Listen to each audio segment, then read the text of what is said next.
आज फिर से आपके बीच में हाजिर हूँ मैं लेकर अपना चैप्टर लीनियर इक्वेशंस इन टू वेरिएबल। लीनियर इक्वेशंस इन टू वेरिएबल के अंतर्गत हमने पढ़ा है कि किस प्रकार लीनियर इक्वेशंस का सॉल्यूशंस किया जाता है, किस प्रकार उनका ग्राफ खींचा जाता है। टू वेरिएबल्स होते हैं तो उनका ग्राफ किस प्रकार का आता है। वन वेरिएबल हो तो उसका ग्राफ किस प्रकार का आता है।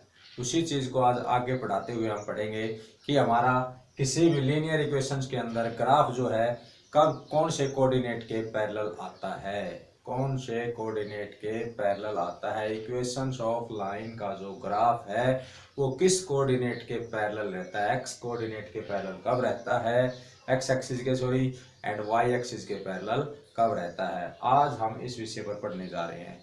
तो इसकी शुरुआत करने से पहले मैं आपको बताना चाहूँगा, यदि आप लीनियर इक्वेशंस इन टू वेरिएबल से रिलेटेड और भी वीडियोज आपकी रह गई हों जिनको आप नहीं देख पाए हों, यदि वो आप देखना चाहते हैं तो मेरा channel Shyam Singh SRDA mathematics के नाम से है, उसको आप अभी सब्सक्राइब करें और वहाँ से आपको सभी जितने भी लीनियर इक्वेशन के अलावा अदर चैप्टर्स की भी जो भी आपको वीडियोज़ है वहाँ से मिलेंगी। अच्छे से आप उनको स्टडी कीजिए, वहाँ से देखिए। फिर भी आपको यदि कुछ कमी आती है या कोई प्रॉब्लम आती है तो उससे कमेंट डालिए या पर्सनली फ़ोन करके बताइए। तो आपको ध्यान रखना है, नाम है चैनल का Shyam Singh SRDA mathematics classes. Now continue.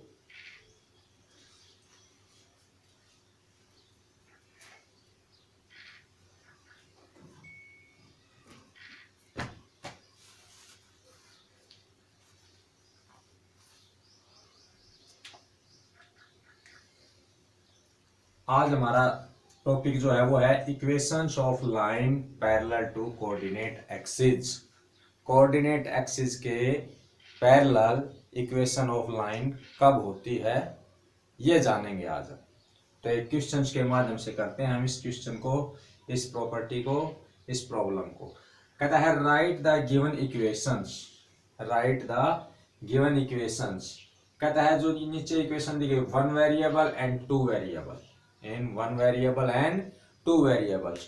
इस इक्वेशंस को आप वन वेरिएबल और टू वेरिएबल्स के रूप में लिखिए, one variable and two variables के रूप में लिखिए।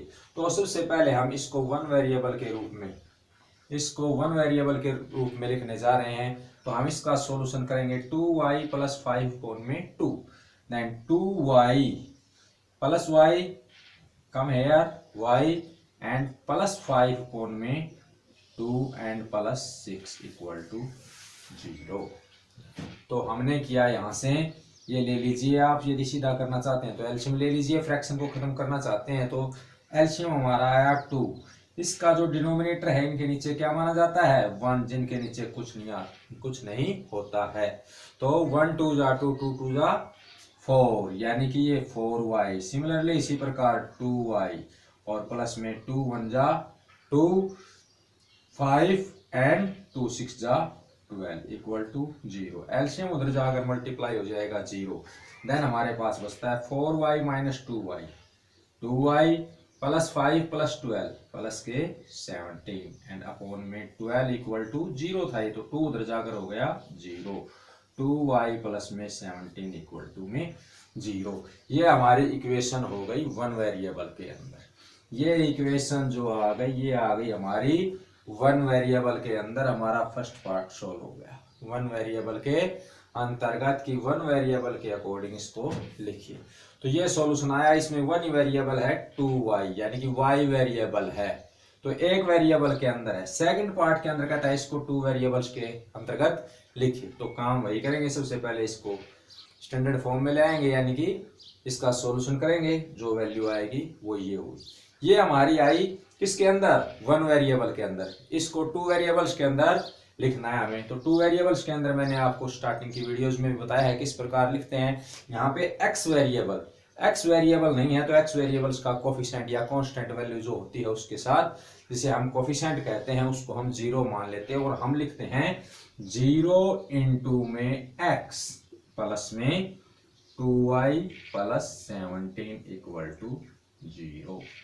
0 इंटू में x प्लस 2y प्लस में 17 इक्वल टू 0। इस प्रकार हमारी जो है ये आ गई टू वेरिएबल्स के रूप में। 2 वेरिएबल्स के रूप में जो हमारी है इक्वेशन आ गई। अब वो कहता है इसका क्या खींचिए, ग्राफ खींचिए, इस 2 वेरिएबल्स का ग्राफ खींचिए या इस इक्वेशंस का ग्राफ खींचिए। तो बताया था हम किसी भी इक्वेशंस की वैल्यू 3 तरीके से निकाल सकते हैं, एक अलजेब्रिक मेथड से, एक नंबर लाइन के मेथड से और एक अपने ग्राफ मेथड से, कोऑर्डिनेट एक्सिस की माध्यम से। एक बार फिर मैं आपको रिपीट करवाने जा रहा हूं। अलजेब्रिक के माध्यम से करवाते तो 0 into x plus 2y plus में 17 इक्वल टू में 0। हम यदि x की वैल्यू 0 पुट करें, यदि हम x की वैल्यू 0 पुट करें, x की value put in x is equal to 0, तो 0 into 0 plus 0 into 0 plus 2 into y plus 17 equal to 0। Then हमारे पास रह गया 2y प्लस में 17 equal to 0 and y is equal to y is equal to में minus का 17 and y is equal to में minus का 17 अपॉन में 2, माइनस का 17 अपॉन में 2, यानी इसके 2 जीरोज आ गए, यानी कि इसके हमारे पास 2 जीरोज आ गए, यानी 2 जीरोज से मतलब एक x की वैल्यू और एक y की वैल्यू, दोनों का एक एक जीरोज और निकालेंगे तो x की वैल्यू, फिर हम कोई भी वैल्यू पुट कर सकते हैं अपने पास से, या y की किसी एक की वैल्यू पुट करना चाहते हैं तो इसके 2 जीरोज हुए कि जब x की वैल्यू 0 होगी तो y की वैल्यू होगी -17 अपॉन में। ये तो हुआ हमारा अलजेब्रिकल मेथड, ये हुआ हमारा अलजेब्रिक मेथड। फिर हमारे पास क्या था, नंबर लाइन के माध्यम से, नंबर लाइन के माध्यम से ये आया हमारे पास 2y प्लस में 17 इज इक्वल टू में 0। तो नंबर लाइन के माध्यम से हम इस क्वेश्चन को किस प्रकार से कर सकते हैं, हमें पता चल गया y बराबर क्या वैल्यू आई है 17 अपॉन में 2, तो इस को 17 अपॉन में 2 को किस प्रकार दिखाएंगे, माइनस के 17 अपॉन 2। ये नंबर लाइन हो गई हमारे पास, ये क्या हो गया हमारे पास 0 पॉइंट, ये 1 2 3 4 जितने की जरूरत है उतने करते जाएंगे बराबर यूनिट, जिस प्रकार हमने नंबर लाइन में बताई थी स्केल के माध्यम से। इस साइड पॉजिटिव स्केल, इस साइड नेगेटिव स्केल, -1 -2 -3 -4 -5 -6 ये हमारा इस प्रकार 7 एंड -8, इस प्रकार ये स्केल हमारा।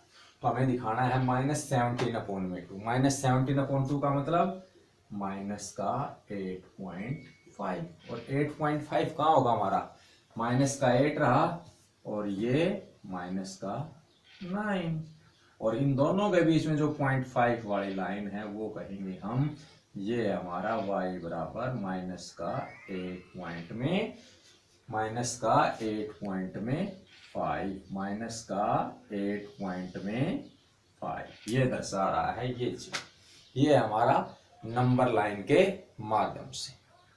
अब इसी क्वेश्चंस को हम करना चाहते हैं कोऑर्डिनेट एक्सिस के माध्यम से, कोऑर्डिनेट एक्सिस की माध्यम से। तो कोऑर्डिनेट एक्सिस के लिए मैंने बताया था आपको कि हमें कार्टेशियन प्लेन की आवश्यकता पड़ेगी, और कार्टेशियन प्लेन के अंदर हमें दोनों एक्स एक्सिस और वाई एक्सिस, एक्स एक्सिस और वाई एक्सिस दोनों हमें खींचने पड़ेंगे। सबसे पहले ये एक्स एक्स डैश एक्सिस और ये वाई वाई डैश एक्सिस। अब इन पॉइंट्स को हम डिनोट करते हैं। तो फर्स्ट पॉइंट जो है हमारा x की वैल्यू 0, y की वैल्यू -17 अपॉन 2, कि 0 के ऊपर -17 अपॉन में 2।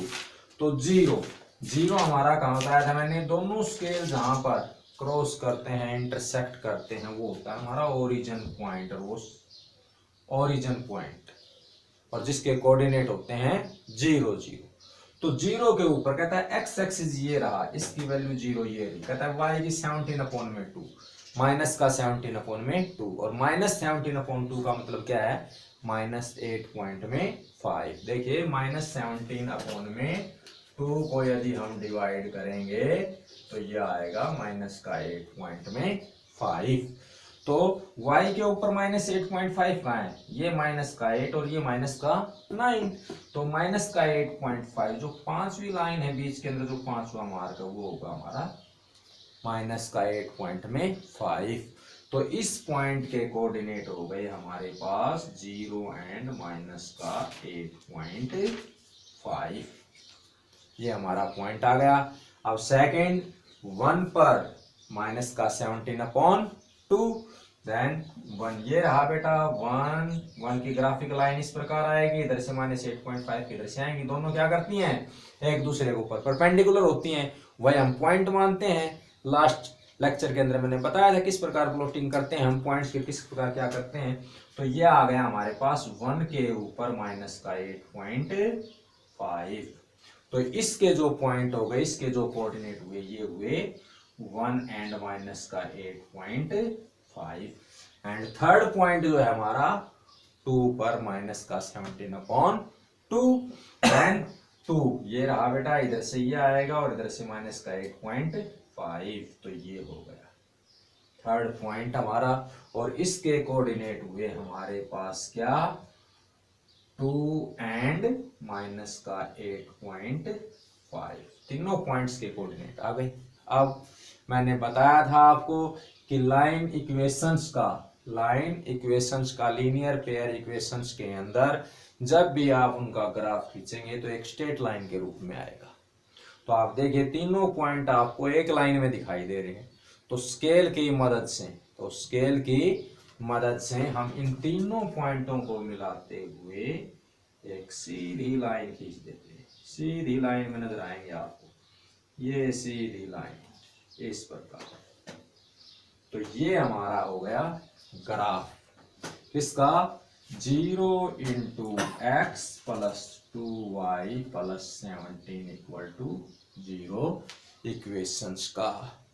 कि एक वेरिएबल की इक्वेशन थी हमारे पास और उसको 2 वेरिएबल्स की इक्वेशंस बना के हमने उसको कार्टेशियन प्लेन के अंदर कोऑर्डिनेट एक्सिस की मदद लेते हुए उसको डिनोट कर दिया। अब इस ग्राफ के अंदर एक चीज और खास दिखाई दे रही है आपको। क्या खास दिखाई दे रही है? पीछे का जो हमने ग्राफ किया था जिसके अंदर किसी भी वेरिएबल की कोफिशिएंट वैल्यू 0 नहीं थी, तो उस प्रकार का ग्राफ किस प्रकार का आ रहा था? उसका जो ग्राफ आ रहा था हमारा क्रॉस करते हुए नजर आता था। एक्स एक्सिस और वाई एक्सिस को क्रॉस करते हुए नजर आता था। परंतु यहां पर हमें क्या दिखाई दे रहा है?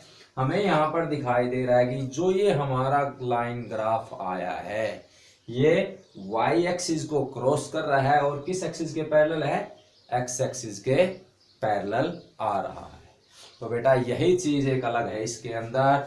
जब भी आपका किसी वेरिएबल का कोफिशिएंट क्या हो 0, किसी एक वेरिएबल का, या ये कहें दूसरे शब्दों में 1 वेरिएबल की इक्वेशंस को 2 वेरिएबल्स की बनाकर हम ग्राफ डिनोट करेंगे, तो उसका ग्राफ जो आएगा वो क्या आएगा? किसी एक एक्सिस के पैरेलल आएगा, एक्स एक्सिस के या वाई एक्सिस के। और डेफिनेट बताने के लिए कि यह किसके पैरेलल आएगा, एक्स के पैरेलल आएगा या वाई के, ये चीज आपको कहां से देखनी है? देखो यहीं से पता चल रहा है। एक्स वेरिएबल का कोफिशिएंट 0 था तो ग्राफ किसके पैरेलल आया? एक्स एक्सिस के। तो वही बात है बेटा, यदि y का कोफिशिएंट 0 हो जाए और x का कोफिशिएंट एनी अदर नंबर हो जाए, then graph come parallel to y, तो ग्राफ जो आएगा वो y एक्सिस के पैरेलल आएगा। तो दिमाग में बैठा के रखो, जब भी हम 1 वेरिएबल की इक्वेशन का कार्टेशियन प्लेन के अंदर ग्राफ खींचेंगे तो वो किसी एक एक्सिस के पैरेलल आएगा। यदि x एक्सिस का कोफिशिएंट 0 है तो ग्राफ x एक्सिस के पैरेलल आएगा, और यदि y का यदि कोफिशिएंट हम 0 लेते हैं तो जो ग्राफ आएगा वो y के पैरेलल आएगा। तो आशा करता हूं इन सभी ग्राफ्स के क्वेश्चंस को आप अच्छे से समझ गए होंगे। लास्ट वाला और ये 2 अलग अलग टाइप थी, दोनों आपको बता दी गई।